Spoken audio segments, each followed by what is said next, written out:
A few years ago, the president of the Russian Federation famously joked about Europe's dependence on Russian oil and gas, and regime's henchmen and propagandists of the federal channels were saying that without Mr. Putin's golden toilet bowl through which raw material export passes, Western countries would simply freeze. The level of nonsense was off scale, and the rhetoric of the Kremlin was so audacious that even the countries of the European Union neutral towards Russia called for the refusal of supplies from Mordor. At the same time, the old faces of the Putin's team sincerely believed in their exclusivity and only grinned in response. As it turned out, it was in vain. After some time, it turned out that Russians are actually the ones who are going to have to heat their houses with that wood.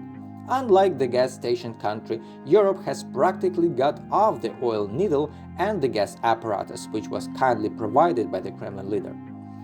For the criminal regime, the peak of this process fell on the most inopportune period. The first phase of the trade war with OPEC has just ended, and the economic crisis is eating up billions of dollars every month. Western countries are successfully switching to liquefied gas and shale oil.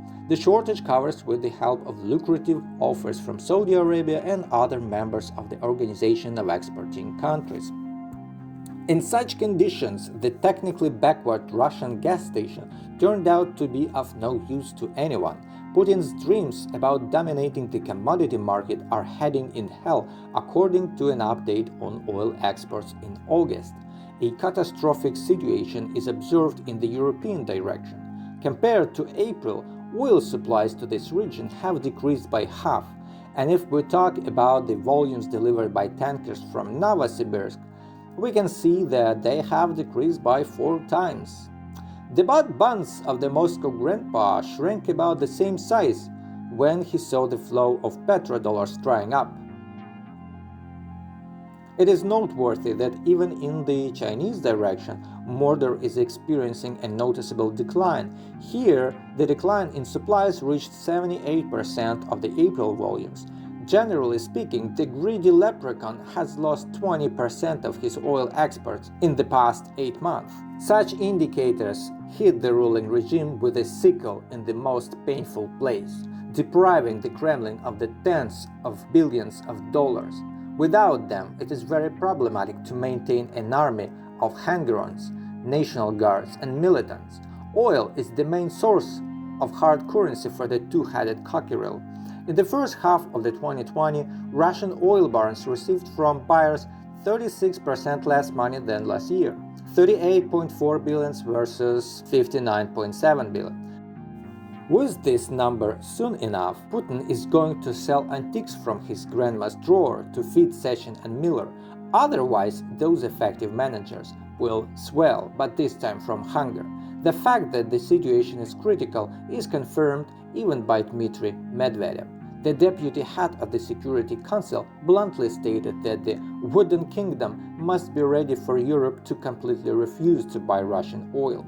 This will result from the adoption of the so-called Green Agreement, which provides for the EU's transition to climate-neutral energy. Medvedev literally cried when he talked about the losses that cannot be calculated, and the fact is that the collapse will happen faster than local officials think. Even before the full transition to green energy, Europe will replace Russian raw materials with supplies from other countries. The price is lower, the quality is higher, and without any political clowning under the leadership of the telebooby Vladimir.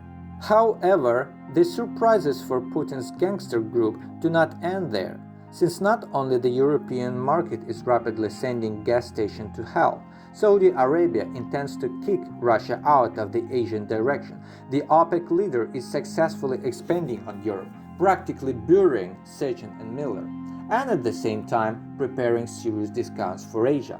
It is reported that October futures in the region will be cut by $23 for the future buyers. Such discounts do not break records, but they are quite enough for the largest consumers to give preference to Saudi raw materials instead of Putin's oil belt. Thus, we can confidently say that we are witnessing a slow and extremely painful death for the Russian energy sector. The process will be accompanied by fits of agony and attempts to suck in raw materials cheaply by the buyers.